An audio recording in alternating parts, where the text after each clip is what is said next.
Cornelius wrapped his arm around Jade and told New Zion Church his wife abandoned their family, then introduced Jade as God's blessing over his life. The congregation applauded, but the clapping died. One hand at a time. When Adrienne stepped through the back doors, locked eyes with her husband, and slowly pulled a single photograph from her bag. New Zion, Church of God in Christ, sat on the corner of Delaney and Fifth, and on any given Sunday morning, it smelled like pressed powder, strong coffee, and the kind of faith that had been handed down through 3 generations of black families who had nothing else to hold on to but each other and the Word. The pews were dark mahogany, the carpet was burgundy, the choir loft sat high and proud above the pulpit, and the sunlight coming through the stained glass threw colored squares across the faces of 400 people who had no idea what was about to happen to them. Cornelius James stood at the front of the sanctuary like a man who had already won something. He was dressed in a charcoal suit with a cream pocket square, and he held the microphone with the easy confidence of a man who had rehearsed this moment. He cleared his throat once. Then he looked out at the congregation with his eyes soft and his mouth turned down, just enough to signal sorrow without committing to it. He said his wife had left him. He said it simply, like a man delivering hard news with grace. He said Adrienne had walked away from their home, their children, and their vows without warning and without explanation. He said it broke his heart. He said it tested his faith. And then, before the first chorus of sympathy could fully ripple through the pews, he turned to the woman standing just behind him and extended his hand. Jade stepped forward. She was wearing royal blue. Not by coincidence. Royal blue was Adrienne's color, the color she wore every third Sunday, the color the church had come to associate with her. Jade had chosen it deliberately, and anyone paying attention could feel the weight of that choice without being able to name it. She smiled at the congregation like a woman being welcomed home. Cornelius put his arm around her waist and said, God had placed this woman in his life as a blessing and a restoration. The congregation applauded, not all of them, but enough. Enough that the sound filled the sanctuary and climbed up into the rafters and settled there like something that could not be taken back. Sister Patricia in the 4th row pressed both hands to her heart. Deacon Howard nodded slowly. The choir director dropped his eyes to his music stand. And then the back doors of New Zion opened. Not with a bang, not with any announcement. They just opened. Slow and steady, the way a door opens when the person behind it is in no hurry because they already know how the room is going to change when they walk through it. Adrienne stepped inside. She was wearing cream and gold. Her hair was done. Her handbag was on her arm, and her chin was level, and her eyes moved across the congregation once, just once, before they found Cornelius at the front of the room. She did not stop walking until she reached the 4th row from the back. She turned sideways, excused herself past 2 women who were already staring, and she sat down. She crossed one leg over the other. She set her handbag on her lap. Then she reached inside it and pulled out a photograph. She did not hold it up. She did not wave it or announce it. She simply set it face down on her knee and rested her hand on top of it. And she waited. The clapping stopped. One hand at a time, like candles being snuffed out one by one in a dark room, until the only sound left in New Zion Church of God in Christ was the hum of the air conditioning and the soft creak of 400 people shifting in their seats, trying to figure out what they had just walked into. Cornelius saw her. His jaw did not drop, his hand did not shake, but his voice, when he opened his mouth to continue, dropped half a register. Just half, just enough for the women in the front row to notice that something in him had changed. Sister Patricia turned around slowly in her seat to look at the back of the church. Then she turned back to face the front. And her face was different. Adrienne did not look away from her husband. She sat still as still water, her hand resting flat on the photograph, and she let the room do the work for her. There was a time, not so long ago that anyone would have called it ancient history, when Cornelius James was not this man. When they met, he was working 2 jobs and going to night school and showing up to New Zion every Sunday in the same brown suit because it was the only good one he owned. Adrienne had noticed him not because of what he had, but because of how he carried what he didn't have, like it was temporary, like he already knew something better was coming, and he was just waiting on it to arrive. She married him on a Saturday afternoon with 43 people in attendance and a reception that took place in the church fellowship hall because that was what they could afford. She was 26, he was 28, and for the first 4 years, what they had was real. She went back to work 6 weeks after their second child because the bills needed paying, and the business Cornelius was building, the contracting company, the one she had signed her name on loans for, was not yet profitable. She worked double shifts at the hospital billing office and came home to cook dinner and help with homework and sit beside her husband in the pew every Sunday and call it a good life because in the ways that mattered most, it was. The first sign was small enough to miss. A receipt tucked under the center console of his truck, face down. She had reached in for a pen and pulled it out without thinking. Dinner for 2 at a restaurant she had never heard of.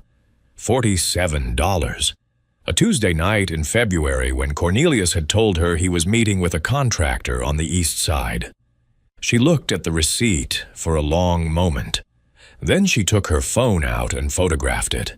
She folded it back exactly as she had found it and put it back under the console and said nothing. That was the first photograph. Over the weeks that followed, Adrienne began to see what she had not been looking for. The phone face down on the counter, the new password she was not given, the cologne on Tuesday afternoons, the way he had started leaving before she woke up on Saturday mornings, claiming job sites that ran early. She said nothing. She watched.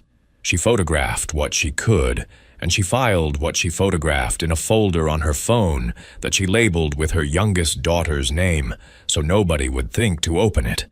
Then she checked the business account.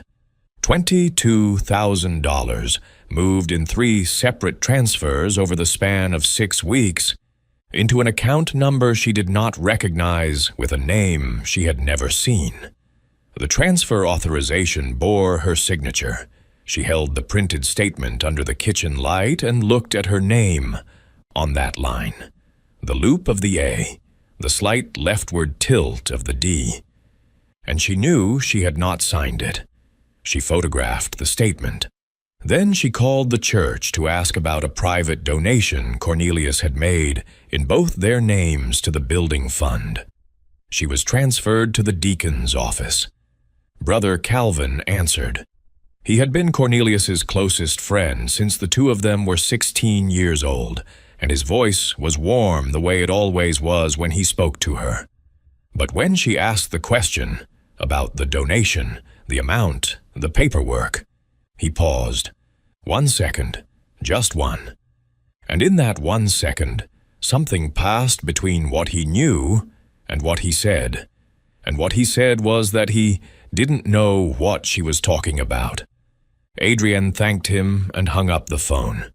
She sat at her kitchen table with her hands flat on the surface, and she breathed. And something settled into place in her chest. Not anger, not yet. Something colder than anger. Something that felt like clarity. She did not know the full shape of it yet, but she knew the shape was coming. and she knew she needed to be ready when it arrived. The attorney's name was Brenda Okafor, and she ran a financial forensics practice out of a brownstone office on the north side of the city, where the furniture was good and the diplomas on the wall were real, and nobody who sat across from her desk left without understanding exactly what had been done to them and exactly what could be done about it. Adrienne sat across from her on a Wednesday afternoon, 2 weeks after the phone call with Calvin, and she laid the photographs on the desk, one at a time. The dinner receipt, the bank statement with the forged signature, 3 screenshots of transfers, a property search she had run herself on the county assessor's website at 2 in the morning while Cornelius slept down the hall. Brenda looked at everything without speaking. Then she looked at Adrienne. Within 14 days, the forensic review confirmed what Adrienne had suspected, and then some. Cornelius had been moving money out of their joint business account for 14 months. The account the money flowed into was registered to a woman named Jade Simmons. Not a business account, a personal account. Jade was not simply a woman Cornelius had chosen over his wife. Jade was a beneficiary, a financial partner in what the attorney described, carefully and precisely, as a pattern consistent with marital fraud. Adrienne sat with that for a moment. She did not ask Brenda to repeat it. She just sat with it, the way you sit with something that has confirmed a weight you have been carrying without a name for it. Then Brenda told her about the house. 3 months prior, a property in the Hartfield subdivision had been purchased under a shell company called JCC Holdings. The purchase had been financed in part through a credit line co-signed by Adrienne, a credit line she had no memory of applying for, which meant the application had been submitted using her information without her presence or consent. The house in Hartfield was registered to JCC Holdings. Jade Simmons lived in it. Adrienne looked out the window for a moment. Then she looked back at Brenda. She asked one question. She said, "Is there enough here to act on?" Brenda said yes. Adrienne said, "Then we wait. I will tell you when." She asked Brenda, before she left, to pull everything available on Brother Calvin specifically. Financial records, any documents bearing his signature in connection with the business transfers. Brenda looked at her steadily and asked why. Adrienne said, "Because he hesitated when I asked him a question he should have answered without thinking, and because Cornelius would not have done this alone. He needed a witness. He needed someone inside the church to give it credibility. Calvin was that someone. I need to know what he signed." Brenda said she would find it. Adrienne drove home in the late afternoon light, pulled into her driveway, and sat in the car for exactly 4 minutes. Not crying, not on the phone, just sitting, with both hands on the wheel, breathing the way you breathe when you are preparing yourself for something that is going to require everything you have. Then she got out of the car, went inside, and started cooking dinner. The photograph, the property deed, pulled from the county assessor's records, with Jade's name and her address printed clearly across the top, sat in a sealed envelope in Adrienne's nightstand. She had printed it 3 days after the attorney confirmed the fraud. She had not shown it to anyone. She was saving it for the right room. Cornelius asked for a divorce on a Thursday morning over breakfast. He said it the way a man says something he has been practicing in the mirror, with a kind of forced gentleness that is actually the cruelest kind of delivery, because it refuses the other person even the dignity of being fought with. He said things had changed. He said he needed to be honest. He said she would get what she deserved. He smiled a little when he said that last part. Adrienne looked at him across the kitchen table. She looked at the smile. She looked at the pocket square he was wearing on a Thursday morning for no apparent reason. She said, "Okay, Cornelius." Then she picked up her coffee cup and took a sip. His smile flickered, just slightly, the way a light flickers when the power somewhere in the grid is being redirected. He had expected tears. He had expected a scene, raised voices, accusations, the satisfying collapse of a woman who didn't know what he knew. What he got instead was 2 words and a woman returning calmly to her coffee, and something about that did not sit right with him, though he could not have told anyone why. He did not know that 3 motions had already been filed with the court. He did not know that his business accounts were 48 hours away from a freeze order. He did not know that the shell company holding the Hartfield house had been flagged in a fraud complaint bearing his full legal name. He sat across from his wife, feeling like a man who had outmaneuvered everyone in the room, and he was the only person in the room who did not know the room had already shifted. 3 days later, Adrienne received a text from her cousin Renata, a woman who sang in the choir at New Zion and had eyes in every corner of the building.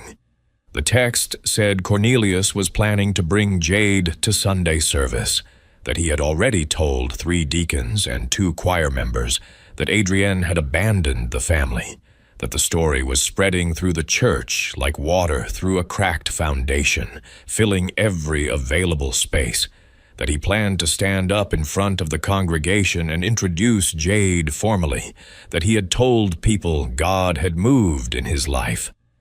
Adrienne read the text. She read it again. Then she called her attorney and said 4 words. Sunday. We move Sunday. She was on her way to Renata's house the next morning when her phone lit up with a screenshot. Renata had forwarded it without comment. It was a post from Jade's social media, a photograph of a kitchen, sunlight coming through cream curtains, a coffee cup on a marble counter. Adrienne recognized the curtains. She recognized the counter. That was her kitchen, the house she still legally owned and had not yet vacated because the divorce proceedings had not yet determined occupancy. Jade was sitting in Adrienne's kitchen, posting photographs captioned, "Blessed and in my season." Adrienne did not respond. She drove to Renata's house. She knocked on the door. Renata opened it with her face full of the kind of worry that comes from knowing something bad is coming and not being able to stop it. Adrienne looked at her. She said, "I already know. Come in." That Saturday night, the 2 of them sat at Renata's kitchen table, and Adrienne laid out everything. Not to get advice, not to be talked into or out of anything. She had made her decisions. She laid it out because Renata had stood beside her at her wedding and deserved to know the truth before Sunday turned everything over. When she finished, Renata was quiet for a long time. Then she said, "What do you need me to do?" Adrienne told her. Renata nodded, and that was that. Sunday morning came the way Sunday mornings come, slowly at first, then all at once. The sanctuary was full by the time Adrienne arrived. She had timed it deliberately, late enough that Cornelius would already be at the front, early enough that the service had not yet begun. She came in through the back doors and she did not hurry. She found her seat in the 4th row from the back. She sat down, set her handbag on her lap, and reached inside for the photograph, the sealed envelope she had been holding for weeks. And she set it on her knee, face down. At the front of the church, Cornelius was speaking. His voice was warm and practiced, and he had the congregation in the particular kind of quiet that comes when people believe they are witnessing something real. He talked about trials. He talked about the kind of pain that comes when the person you love chooses to leave. He said Adrienne's name once, not with malice, but with a careful, curated sadness that landed in the room like something true. He said God had not abandoned him in his season of loss. He said God had sent him a helpmate. Jade smiled at the congregation. Her hands were folded. Her posture was perfect. She had practiced this, too. 3 church mothers in the second row turned at almost exactly the same moment. Not because they heard a sound. Adrian had not made one. They turned because something in the room had changed its weight, the way a room changes when a storm is close even before the first drop of rain. They looked to the back. They saw Adrian sitting calm and upright with her hand resting flat on the envelope in her lap. They turned back to face the front.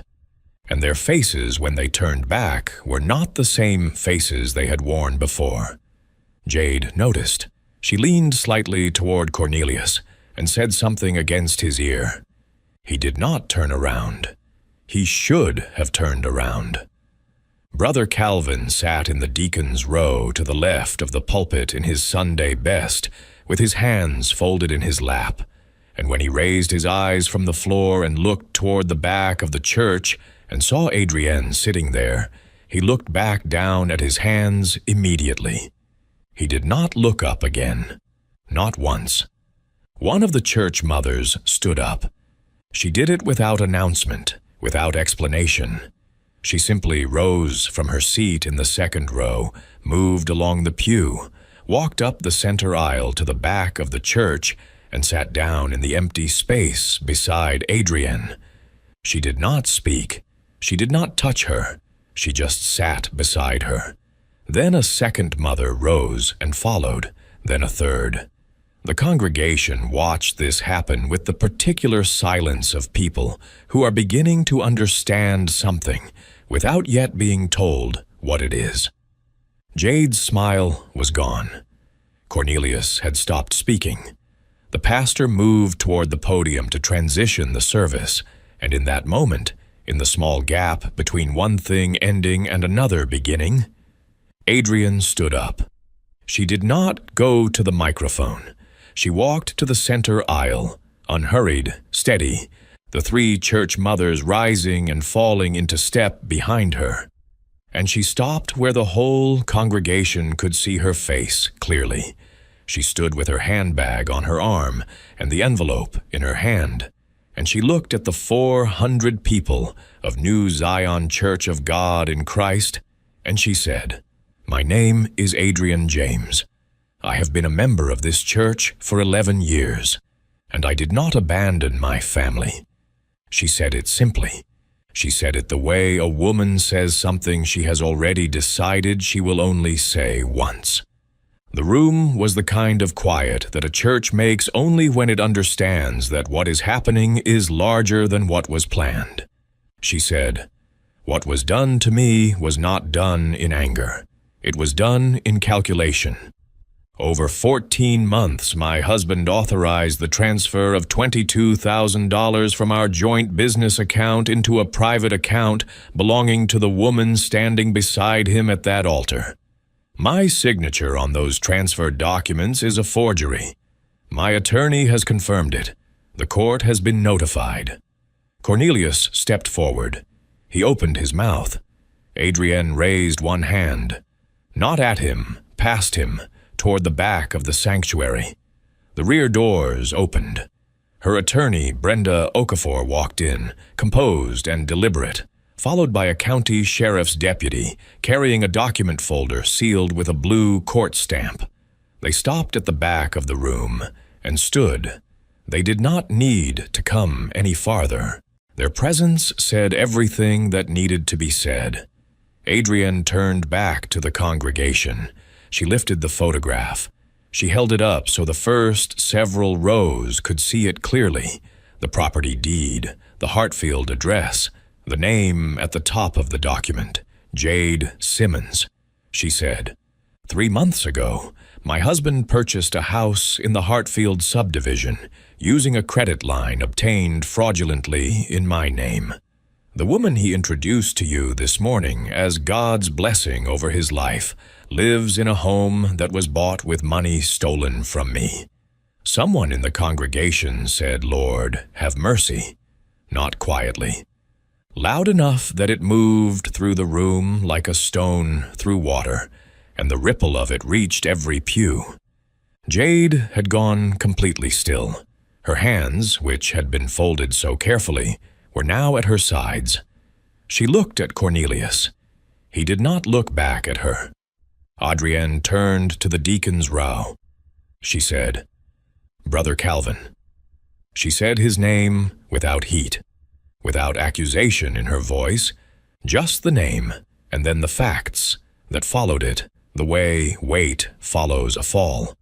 She said Calvin had served as a witness and co-signatory on the business transfer documents 14 months ago, that his signature appeared on 3 separate authorization forms, that her attorney had obtained certified copies of all 3, that he had sat in this church every Sunday for those 14 months, had greeted her in the parking lot, had asked about her children by name, and had said nothing. Calvin did not move. He did not raise his eyes. He sat with his hands folded in his lap, and he stared at the floor in front of him, and the floor told him nothing useful. The open question that had hung in the air since a Wednesday afternoon in an attorney's office finally closed.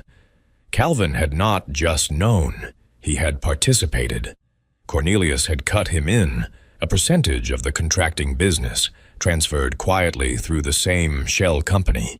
And Calvin had looked the other way and signed where he was told to sign, and called it friendship. The second wound landed in the room, and the room absorbed it in silence. Cornelius looked at Adrienne. She looked back at him for a long, even moment, the length of a breath held and released. And she said, quietly enough, that only the first few rows could hear her clearly, and loudly enough that they would repeat it to everyone who asked. She said, "I forgave you in private. Now the truth speaks for itself in public." She walked to the altar table. She set the photograph down on it, face up, visible, next to the offering basket, and she turned and walked back down the center aisle. The 3 church mothers moved with her. The doors at the back of the church opened for them and then closed, and the sound of those doors meeting their frame was the only sound in New Zion for what felt like a very long time. Cornelius stood at the altar. Jade stood beside him. The pastor did not lift his Bible. The choir director did not raise his hand. 400 people sat in burgundy pews under colored light, and nobody said, "Amen," because amen means so be it, and none of them yet knew what it was that had just become. By Monday morning, the group texts had done their work. The story moved through the church community the way stories move, when they carry the particular weight of something witnessed by 400 pairs of eyes, fast and in every direction at once. By Tuesday, 3 of Cornelius's contracting clients, all of them men who attended New Zion or knew men who did, had called his office. 2 left messages. 1 spoke to him directly. All 3 said the same thing. They were putting their contracts on hold, pending the outcome of the legal matter. They said it professionally. They said it without malice. The effect was the same. His business partner called that afternoon, said he was consulting his own attorney about the partnership agreement, said he had not known about the shell company, said he needed to protect himself, said he was sorry. He did not sound sorry. He sounded like a man building distance between himself and a fire, which is what he was. The asset freeze held. The shell company accounts were locked.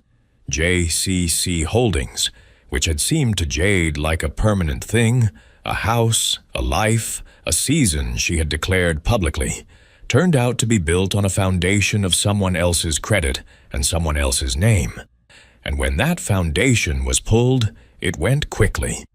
She received a notice to vacate the Hartfield property within 30 days. She deleted the photograph from her social media. Then she deleted the account. The cream curtains and the marble counter and the caption about her season disappeared from the internet without a trace, though the screenshot Renata had forwarded lived on in too many phones to be meaningfully erased. Brother Calvin submitted a letter of resignation from the deacon board the following Friday. He did not include an explanation. He did not need to.